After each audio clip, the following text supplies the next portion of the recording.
क्या होता है जब एक बिगिनर लड़का 10th के बाद अपने भैया को देखता है, अपने रिश्तेदार को देखता है कि मेरे भैया रिश्तेदार, मेरे पड़ोसी, मेरे गांव के लोग डिप्लोमा के बाद 1 लाख रुपए मंथली सैलरी कमा रहे हैं, 2 लाख कमा रहे हैं, और वही देखते वो भी बच्चा आ जाता है डिप्लोमा की डिग्री अपना डिप्लोमा कंप्लीट करने, और उसके मन में ये एक्सपेक्टेशन है कि सैलरी उसकी पूरा ज़्यादा हाई जाएगी।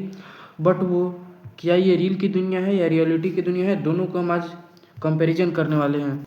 क्या ये पॉसिबल है, और किस ब्रांच से अगर आप हैं तो किस ब्रांच में सबसे ज़्यादा हाई पेइंग सैलरी है, और किस ब्रांच में लिमिटेड ग्रोथ है, किस ब्रांच में अनलिमिटेड ग्रोथ है, और कौन सा ब्रांच बेस्ट है, सारे के ऊपर बात करेंगे।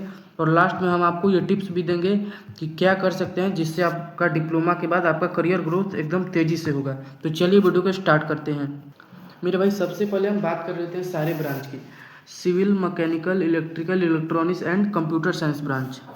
तो मेरे भाई, एक रियलिटी यहाँ एक है कि कंप्यूटर साइंस आफ्टर डिप्लोमा बहुत कम चांस है। अगर आपका गवर्नमेंट कॉलेज है तो आफ्टर डिप्लोमा आप कुछ नहीं कर सकते अगर आप कंप्यूटर, और ये रियलिटी है, आपको बीटेक करना पड़ेगा किसी भी हाल में एकदम।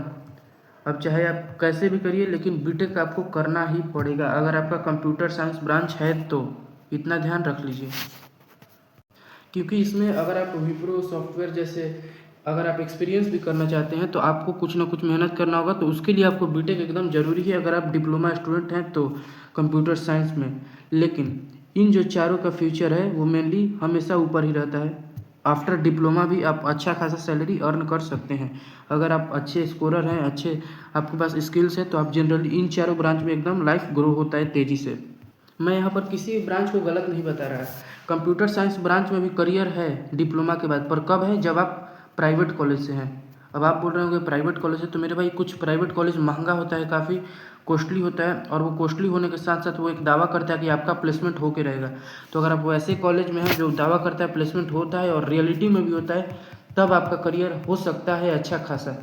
50 to 60% चांस है। बट अगर आप गवर्नमेंट कॉलेज में हैं तो 80% चांस है कि आपको बीटेक करना ही होगा। और मैं यहाँ इमोशनल बातें नहीं कर रहा हूँ, जो भी रियलिटी है मैं वो आपके सामने रियलिटी बता रहा हूँ। और ये तीनों कोर ब्रांच है, तो इनमें गवर्नमेंट जॉब का वैकेंसी पूरा आता है, तो गवर्नमेंट जॉब आप ले सकते हैं। अच्छी खासी पेइंग जॉब है, 60 to 70+ के मिलती है, अच्छी खासी गवर्नमेंट जॉब है। और इलेक्ट्रॉनिक्स ब्रांच में इसरो में वैकेंसी इसका भी आता है, पर इन तीनों का एकदम तेज़ी से आता है, इसका आता है पर थोड़ा लिमिटेड होता है।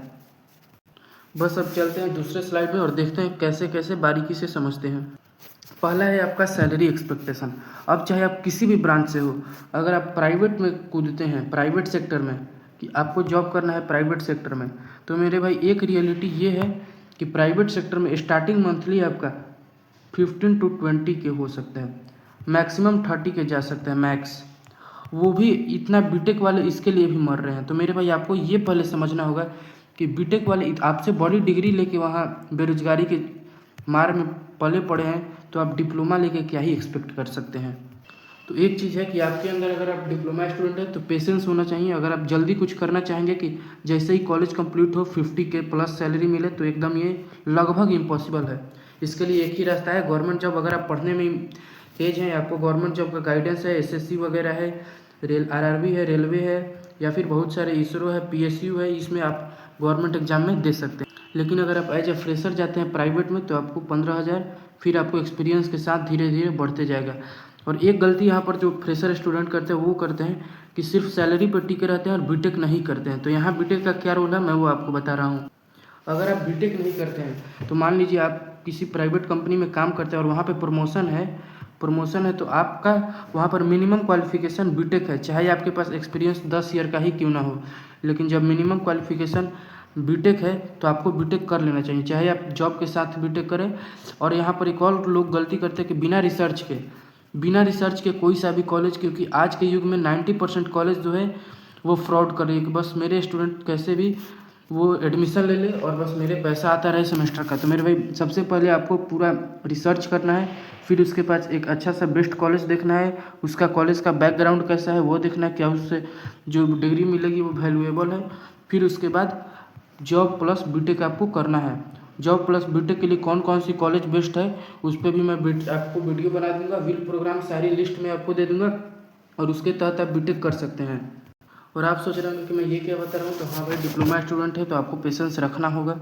थी सैलरी के रिलेटिव। अब थोड़ा आगे की ओर चलते हैं।